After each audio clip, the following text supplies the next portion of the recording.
The deep dive में आपका स्वागत है।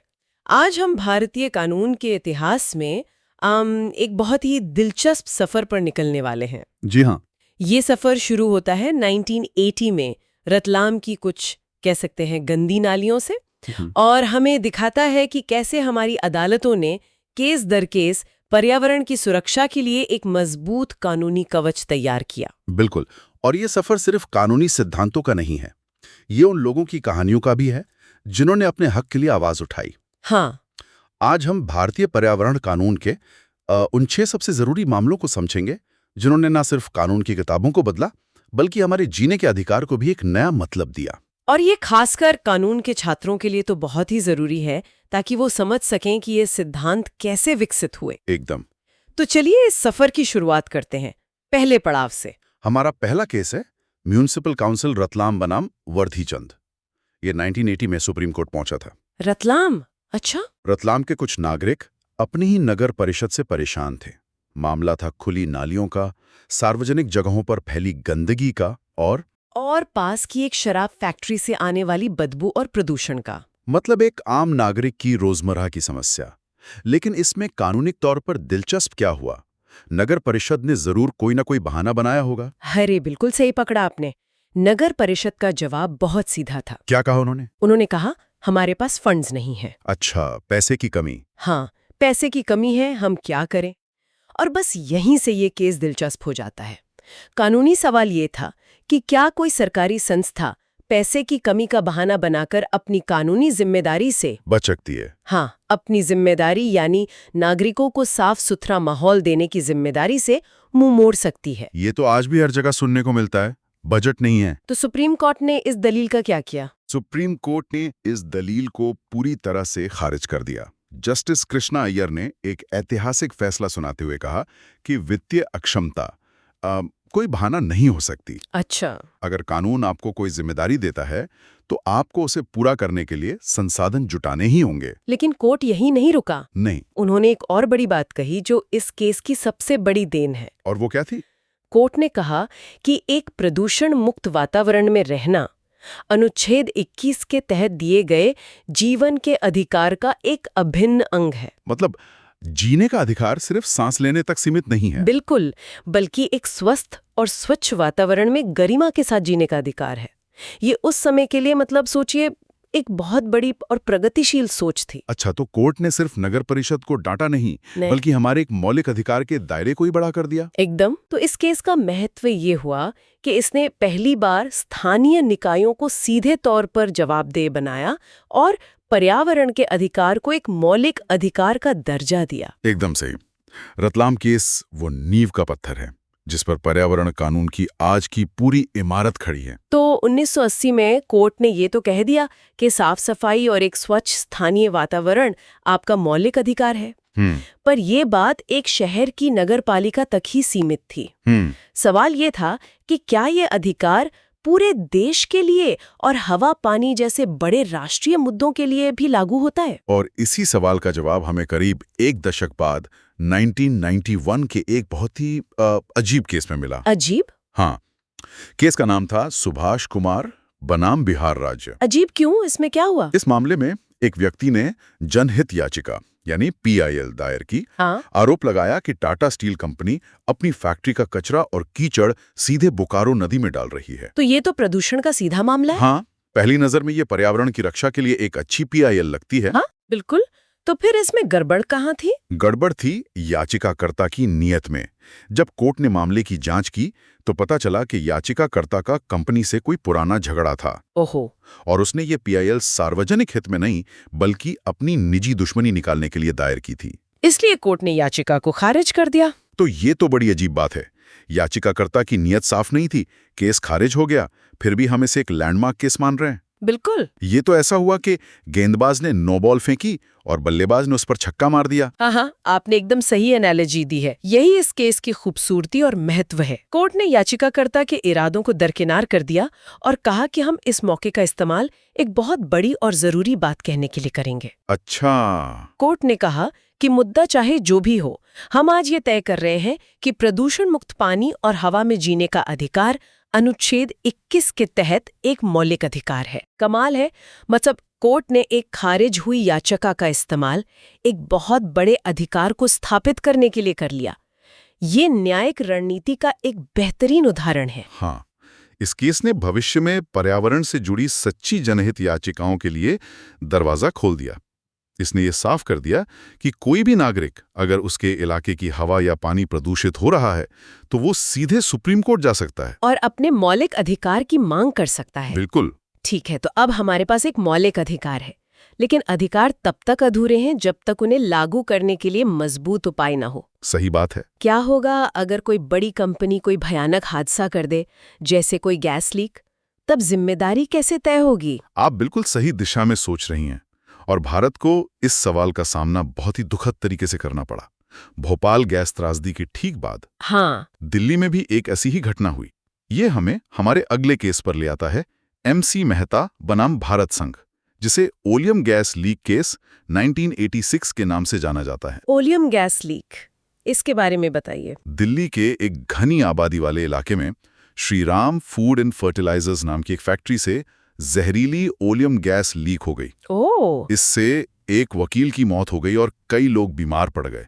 देश में भोपाल का जख्म अभी ताज़ा ही था, इसलिए माहौल बहुत गंभीर था। तो सवाल ये उठा कि ऐसी खतरनाक गतिविधियां चलाने वाली कंपनियों की जिम्मेदारी कितनी होनी चाहिए? एग्जैक्टली। और कंपनी का क्या कहना था? उन्होंने जरूर कहा होगा कि ये एक हादसा था और हमने पूरी सावधानी बरती थी। हाँ बिल्कुल। उन्होंने इंग्लैंड के एक पुराने कानूनी सिद्धांत स्ट्रिक्ट लायबिलिटी का सहारा लेने की कोशिश की।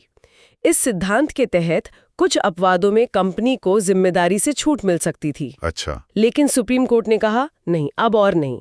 भारत की परिस्थितियों के लिए हमें एक नए और ज्यादा सख्त सिद्धांत की जरूरत है। और वो नया सिद्धांत क्या था? वो था एब्सोल्यूट लायबिलिटी, यानी पूर्ण दायित्व का सिद्धांत। कोर्ट ने कहा कि अगर आप कोई ऐसी गतिविधि चला रहे हैं जो स्वाभाविक रूप से खतरनाक है, जैसे कोई केमिकल फैक्ट्री, हाँ, तो आपकी जिम्मेदारी पूर्ण होगी। कोई अपवाद नहीं, कोई बहाना नहीं। अगर हादसा हुआ तो आपको हर्जाना देना ही होगा, चाहे आपकी गलती हो या ना हो। मतलब स्ट्रिक्ट लायबिलिटी से भी ज्यादा सख्त। हाँ, कोर्ट ने साफ कहा कि जो कंपनी खतरा पैदा कर रही है उसे ही उसकी पूरी कीमत चुकानी होगी।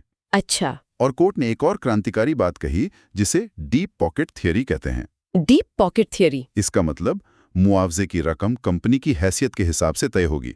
जिसकी जेब जितनी गहरी, यानी जो कंपनी जितनी बड़ी और अमीर, उसे उतना ही ज्यादा मुआवजा देना होगा, ताकि ये दूसरों के लिए भी एक सबक बने। तो इस केस ने खतरनाक उद्योगों को एक बहुत कड़ा संदेश दिया और भारत को अपना इंग्लैंड के कानून से भी ज्यादा मजबूत एक नया कानूनी हथियार दिया। सही कहा। एब्सोल्यूट लायबिलिटी का सिद्धांत पूरी तरह से भारतीय न्यायपालिका का अपना आविष्कार है। ठीक है, तो एब्सोल्यूट लायबिलिटी का सिद्धांत अचानक हुए हादसों के लिए है, लेकिन उन उद्योगों का क्या जो हर रोज धीरे धीरे लगातार पर्यावरण में जहर घोल रहे हैं? जैसे कई फैक्ट्रियां अपना गंदा पानी नदियों में बहा देती हैं। यह एक स्लो पॉइजन वाली समस्या है। बहुत अच्छा सवाल है, और आपकी इसी स्लो पॉइजन वाली समस्या का समाधान हमारे अगले केस से निकला। कौन सा केस? MC मेहता बनाम भारत संघ 1997, जिसे कलकत्ता टैनरीज केस के नाम से जाना जाता है। टैनरीज मतलब चमड़ा बनाने के कारखाने? हाँ, कलकत्ता के पास गंगा नदी के किनारे बहुत सारे चमड़े के कारखाने थे। ये कारखाने चमड़ा साफ करने के लिए खतरनाक केमिकल्स का इस्तेमाल करते थे और सारा जहरीला पानी बिना साफ किए सीधा गंगा में बहा देते थे। ओह, तो नदी का पानी और भूजल दोनों बर्बाद हो रहे थे। बिल्कुल। तो यहाँ कानूनी सवाल क्या था? जिम्मेदार कौन है? कानूनी सवाल ये था कि इस प्रदूषण से जो नुकसान हो रहा है उसकी कीमत कौन चुकाएगा। क्या उद्योग मुनाफे के लिए पर्यावरण को बर्बाद कर सकते हैं और समाज उसकी कीमत चुकाएगा? सुप्रीम कोर्ट ने इस पर एक बहुत ही स्पष्ट और शक्तिशाली सिद्धांत लागू किया। और वो सिद्धांत क्या था? पोल्यूटर पेज प्रिंसिपल, यानी जो प्रदूषण करेगा वही भरेगा। पोल्यूटर पेज सुनने में बहुत सरल लगता है। हाँ, लेकिन इसके मायने बहुत गहरे हैं। इसका मतलब है कि जो इंडस्ट्री प्रदूषण फैला रही है उसे सिर्फ पर्यावरण को साफ करने का ही खर्चा नहीं उठाना होगा, तो और क्या, बल्कि उन लोगों को भी मुआवजा देना होगा जिन्हें उस प्रदूषण से नुकसान हुआ है। मतलब प्रदूषण की दोहरी कीमत चुकानी होगी, सफाई की भी और नुकसान की भरपाई की भी। बिल्कुल। कोर्ट ने साफ कहा कि औद्योगिक विकास जरूरी है, लेकिन हम विकास के नाम पर अपने पर्यावरण और लोगों की सेहत की बलि नहीं दे सकते। तो उन्होंने कारखानों पर कोई एक्शन लिया? हाँ, कोर्ट ने उन सभी कारखानों को बंद करने का आदेश दिया जब तक कि वे गंदे पानी को साफ करने के लिए ट्रीटमेंट प्लांट नहीं लगा लेते। इस केस ने पोल्यूटर पेस प्रिंसिपल को भारतीय कानून का एक स्थायी हिस्सा बना दिया। तो अब हमारे पास अधिकार भी हैं और उद्योगों को जिम्मेदार ठहराने के लिए सिद्धांत भी। लेकिन कई बार समस्या इतनी बड़ी और फैली हुई होती है कि किसी एक उद्योग को जिम्मेदार ठहराना मुश्किल होता है। जैसे शहरों का वायु प्रदूषण, जो लाखों गाड़ियों से होता है। और ये हमें सीधे दिल्ली लेकर आता है और हमारे अगले लैंडमार्क केस पर, MC मेहता बनाम भारत संघ 2002, जिसे हम सब CNG केस के नाम से जानते हैं। CNG केस, हाँ। 2000 के दशक की शुरुआत में दिल्ली का वायु प्रदूषण खतरनाक स्तर पर था। लोगों के लिए सांस लेना तक मुश्किल हो गया था। हाँ, ये तो मुझे याद है। पर ये तो एक नीतिगत मामला है। इसमें कोर्ट क्या कर सकता है?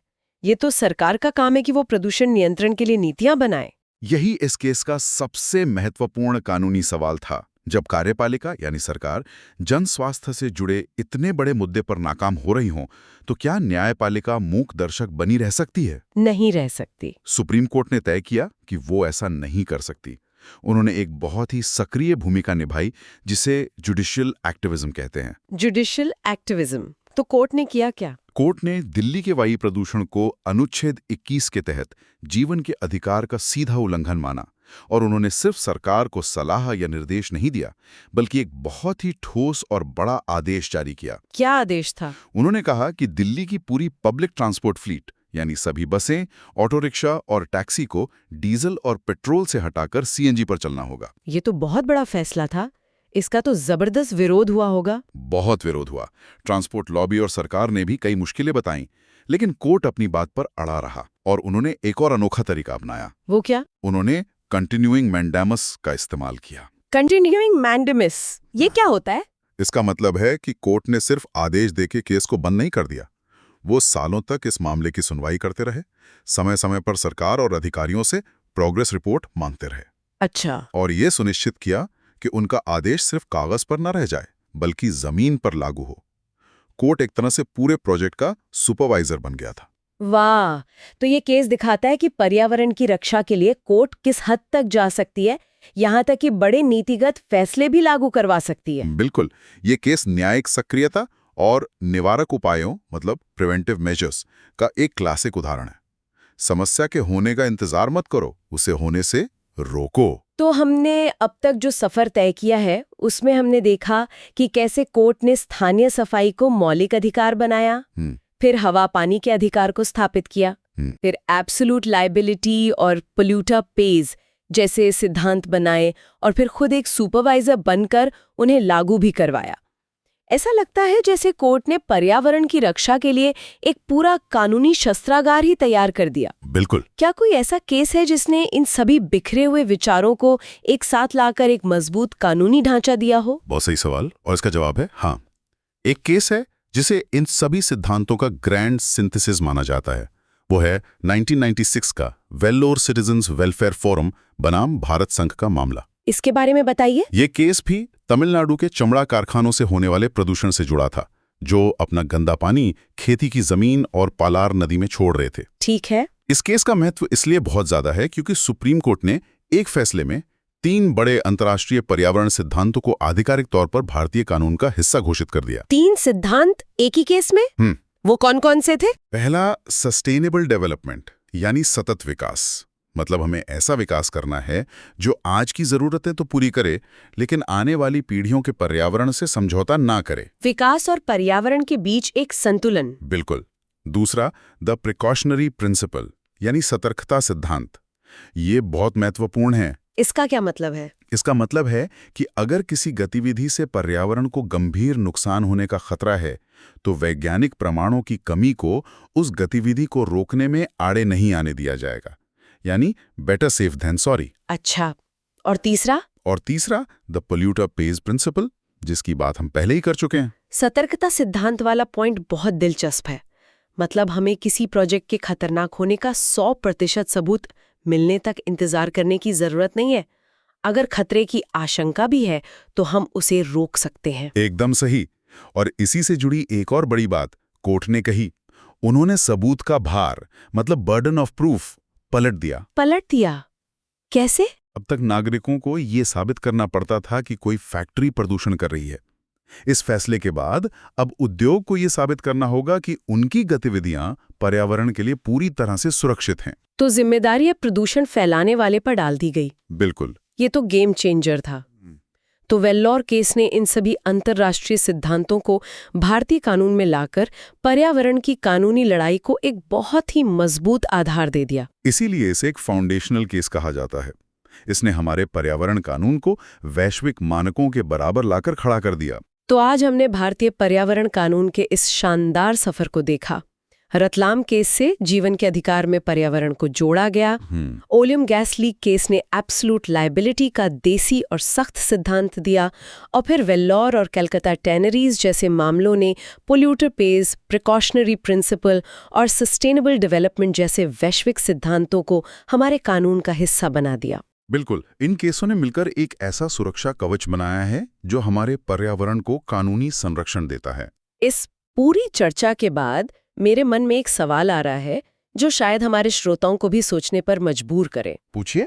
हमने देखा कि कैसे सुप्रीम कोर्ट ने पिछले 40 सालों में समय की जरूरत के हिसाब से नए नए सिद्धांत बनाए, लेकिन भविष्य में चुनौतियां और भी बड़ी हैं, जैसे जलवायु परिवर्तन, प्लास्टिक प्रदूषण, इलेक्ट्रॉनिक वेस्ट। सही बात है। तो क्या हमारे मौजूदा कानूनी सिद्धांत इन नई और जटिल चुनौतियों से निपटने के लिए काफी होंगे, या अदालतों को एक बार फिर पर्यावरण की रक्षा के लिए बिल्कुल नए और शायद इससे भी ज्यादा मजबूत सिद्धांतों को जन्म देना होगा?